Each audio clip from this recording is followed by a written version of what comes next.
என்ன மாமா வர வர வேலையில இருந்து லேட்டா வந்துட்டு இருக்கிறீங்க? ஃபர்ஸ்ட் எல்லாம் நேரமா வந்துருவீங்க.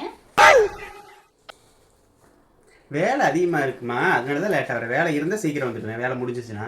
வேலை இருந்தனால லேட் ஆயிடுச்சு. ஓ அப்படியா, சரி சரி சரி. உங்க நம்பர்ல இருந்து என் தங்கச்சிக்கு ஒரு கால் பண்ணுங்க. ஏமா உன் செல்ல காசு இல்லையா என்ன?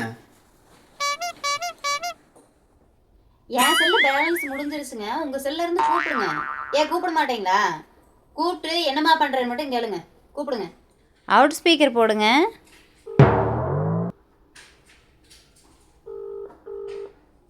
ஹலோ, என்னம்மா பண்ற?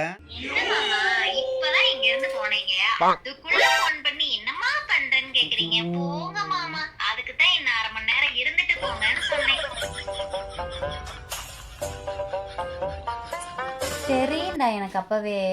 ஏன் பிறந்த நாளைக்கே நீ விஷ் பண்ண மாட்ட, அலாரம் வச்சு 12 மணிக்கு எந்திரிச்சு என் தங்கச்சிக்கு நீ ஃபோன் பண்ணி ஹாப்பி பர்த்டே சொல்லும் போதே எனக்கு தெரியும். மோனே நீ செத்தடா நீ.